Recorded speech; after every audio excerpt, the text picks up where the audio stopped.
Welcome, Sagittarius. This is Regina from Pacific Tarot getting ready to do a reading for you. I'm using the Energy Archaeology Oracle and the Familiar Souls Journey Oracle cards. I've already pulled those out, and we're going to get started with your overall energy for this reading, the Six of Wands.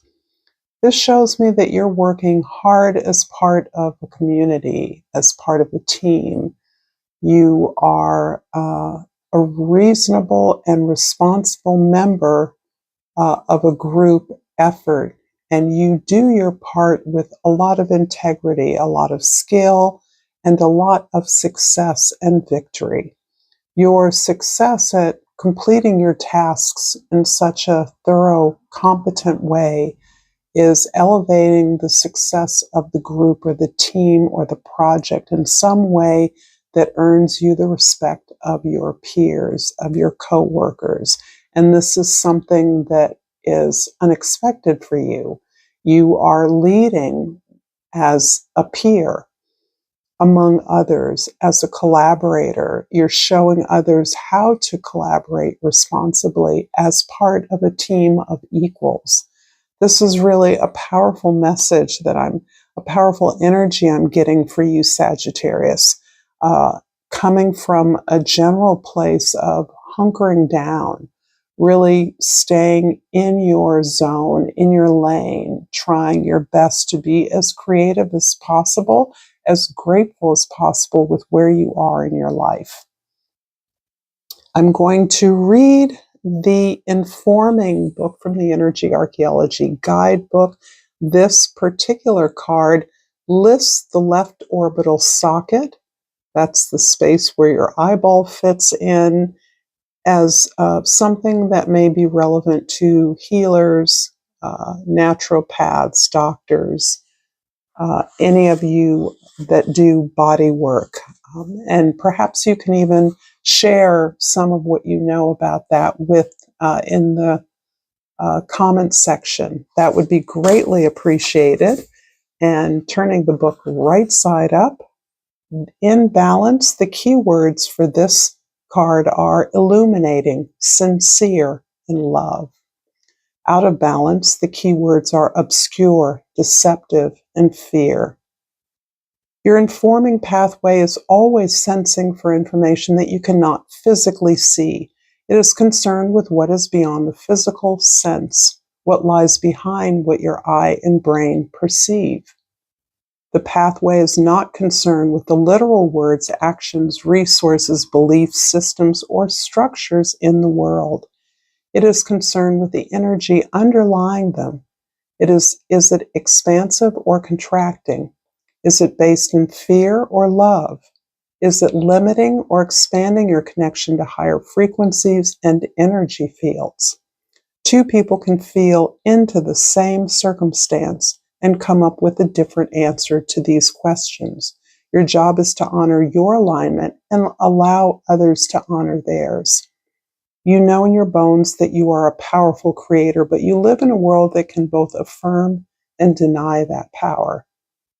Stretch into your expansion. Go gently into the highest possibility of your existence, that you are here for a reason and that the spark of purpose within you is yours to protect and nourish. You do this by feeding that spark. You get to see it, believe it, and transform your vision accordingly. Nourish it. Refine what informs your vision, because a limited world with limited possibilities isn't it. I love that. And actually, the anatomy of this left orbital socket is described here. But I think the message, the wisdom is profound. And it's interesting that this is occurring on the Saturn-Neptune conjunction in 0 degrees of Aries, which may be personally relevant, particularly if your placements, your sun, for example, or your rising sign is in the first 5 or 10 degrees of Sagittarius. This conjunction is having a powerful effect on the way that your world, your material world, is dissolving. with your consent, with your awareness, through actions you've welcomed into your life. And the Soul's Journey card next to it, friendship.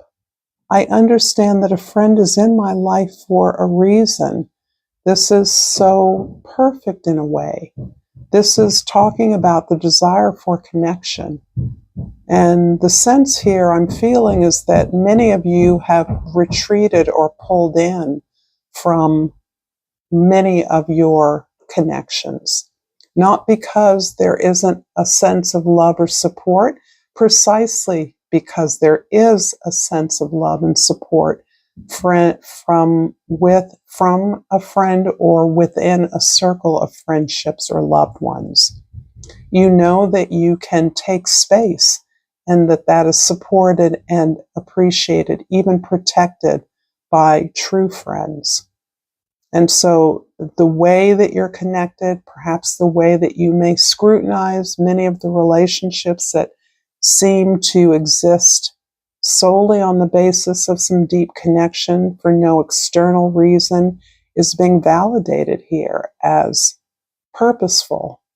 Not that you need a person, a reason or a purpose for love, but at this point in your life, when you are channeling and focusing so much energy on your purpose, on your capacity to achieve something that you might have felt was unimaginable in your past, or that nobody understood or understands how this is developing and where it's going. It's a beautiful message here. I'm looking at the 5 of Cups in your 10th house, the house of your social identity, the way others see you, and how interesting that in fact people are seeing you, or you are allowing yourself to be seen as mourning your past, mourning experience you had that you now understand are a pattern that you enabled, you chose over and over again. So this often relates to heartbreaks, right? Disappointments, failures, things that caused us suffering and pain. And the carrying of that pain, you're actually allowing that to empty out. Those cups aren't full anymore. That pattern is being disabled by you. And the final energy release is occurring through your emotional release, the owning of feelings of sadness, that it's okay to feel sad and to need that space for the healing work, the deeper connecting to yourself that is your priority. That is your front page. So this is beautiful energy. I don't believe many of you are building this relationship with self in this moment for the first time. I believe this is something you've been working on as you've been looking and identifying a pattern that has not worked for you. Choosing relationships, opportunities that are never reach a completion, a culmination. So this is you releasing this pattern of the past, knowing that what you have before you is this deeper connection with self, this authentic experience. In the first house, the house of your perspective, your energy on the daily, how you meet and greet the world, the Knight of Wands talks about your pursuit of growth, of inspiration, of new ideas, new pathways to be creative. It is the creativity, it is the inspiration that you are in pursuit of. You are throwing yourself into the energy of growth. And this is really exciting because you are fired up. And it's interesting because I get all these different ways that you are existing in the world that are quite distinct, but throughout it all, what you are manifesting, facing others with, is this enthusiasm, the sense of inspiration, the sense of gratitude for the bounty of the world, the abundance we live in, and your opportunity to pursue any and all that catches your fancy, that inspires you. In the fourth house, the house of your foundation, your home, your family, the Magician is really this concrete space where you are finding your true voice. This true voice is allowing you to create, build, or put forward a project through the gathering and the utilization of resources that you already have in your possession. This feels like it's coming through and after a great deal of work. There's been a great deal of emotional release that has, to all effects, isolated you in some way. This makes the work that you do with others, the optimism with which you face the world, the positivity, the commitment to growth, all the more spectacular because this processing has been long coming. This has put you in the position right now where you feel yourself coming into a capacity that is far greater, more flexible than what you've experienced in the past. You recognize the challenges greater, your standards are higher, but you are moving forward in a way that recognizes the utilization of strategy, silence, stillness, in order to allow the uncertainty, the imagination to take form, to become something. So you're releasing the old as you are coming into this more empowered place of being in alignment with your path, with your purpose. In the seventh house of significant others, the Hangman indicates you're hanging back, you're stepping back to consider whatever it is that has just happened. For some of you, I do believe that you are being contacted by or connecting with old friends, friends from the past. And this can be confusing to you because in the past you recognize your pattern of behavior that didn't support your happiness, your joy, your presence, and you're no longer willing to enter into a relationship that evokes patterns of the past that were self-defeating, that were unsuccessful, that were painful. And at the same time, you are really honoring your need to stay primarily connected to yourself in order to unravel, continue to unravel and heal these disappointments you've experienced that is now enabling you to choose differently. This perspective that you're gaining now is all about how you would choose now, how you would have conversations that quite likely you never had in the past. And these relationships are inclusive of romantic relationships, relationships with siblings, friends, throughout them all, with few exceptions. There's been a pattern that has felt as though has betrayed you repeatedly. And now that you understand that you were enabling that by making those choices, you are standing back to allow yourself to privilege the healing that you're undergoing and the awareness, the revelation, the illumination that you are gaining now as to the centrality of your needs and desires and your ability to fulfill that, connect deeply with yourself and your gifts in a joyful way. I hope this reading is resonating for you. If so, please like, share, and subscribe to my channel, Pacific Tarot. Dropping comments is helpful. I've clarified the Knight of Wands with the Justice card. I'm going to keep going. The Magician card with the Ace of Pentacles, the Hanged Man with the Ten of Swords, and the Five of Cups with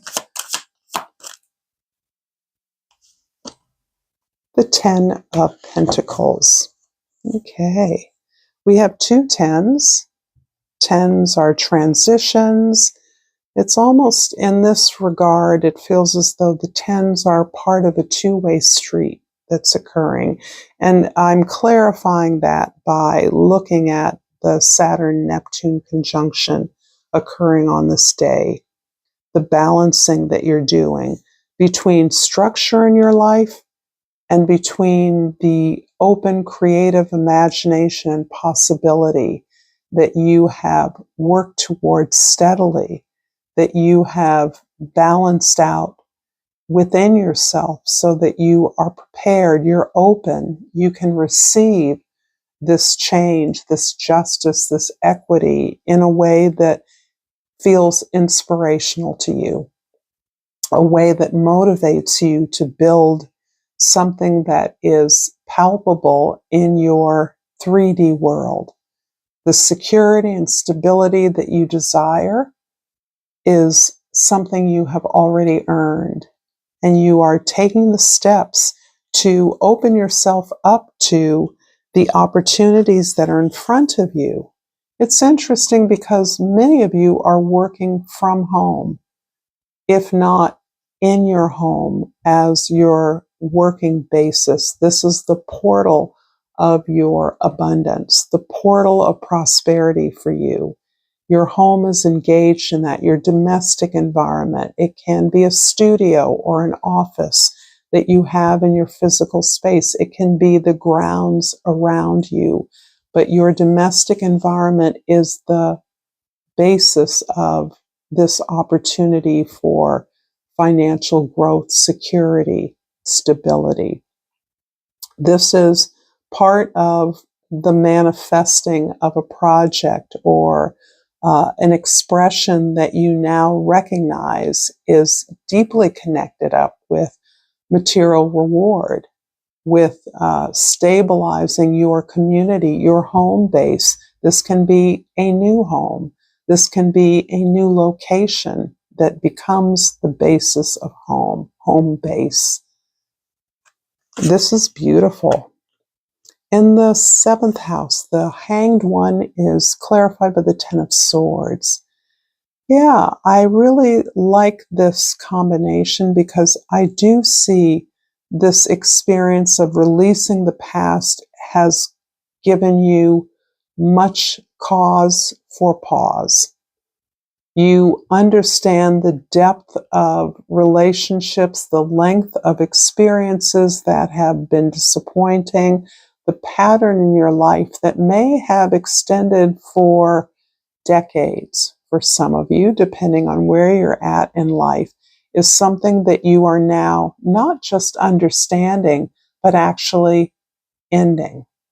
The swords here are about final, chopping it off, cutting it out, because that is what is required for you. And it's interesting in this particular card, the sort of parasite, the cockroach that lives on the back is sort of like the parasite that sucks away the energy, drains away the energy, exhausts you, and in many ways has led you, when you now understand that this is some kind of disease, pattern, behavior that you must cut out. And that isn't going to end everything, but it is actually about forcibly removing these old beliefs, these old expectations, the unkind guise of love, the cruelty of love. In the 10th house, the Five of Wands is clarified, or the Five of Cups is clarified by the Ten of Cups, and this is lovely. So as you're literally having to cut away those ideas, those relationships, even those words, that self-talk, those familiar emotions, the anger, the resentment that dogs your memories of the past, you are literally making way for gratitude for the abundance that you do have. This is understanding that you already have the seeds for your success. You've always had the skills, the talent, the energy needed, the resources to come together collectively with others to balance out the effort, the commitment, the appreciation, the protection, and the abundance that you have earned on your own terms. This abundance makes you a leader. It allows you to model how you've gained this abundance. And I love this tree of life diagram imposed on the card. This is about generational healing and abundance, helping others coming behind you to generate, to add to expand upon the abundance that you are already experiencing. In this regard, the 10s are about regeneration, about becoming the earth, the very thing that seeds grow from. And these are the seeds that are being replanted again and again, and they are magnified with each generation. This is based on this self-acceptance of your gifts in the present moment. The releasing the blame, the castigation, the criticism of self that you have allowed yourself to internalize as a result of inappropriate behaviors, inappropriate expectations of others imposed on you in a way that had you believing that those were your goals. And the beauty of Neptune to dissolve these false expectations. I'm going to finish this up, Sagittarius, with an oracle card and hope this has been helpful. And Aquamarine is the card. The key words are communication. I love this. I communicate with ease and grace. This is really helpful as you are literally cutting out and cutting away old things, old relationships, old behaviors that no longer serve you. You are mourning them as you are actively removing them, forcibly removing them. And that is the precursor to your abundance, to your growth, to your stability and security. Thank you so much, Sagittarius. Until next time, namaste.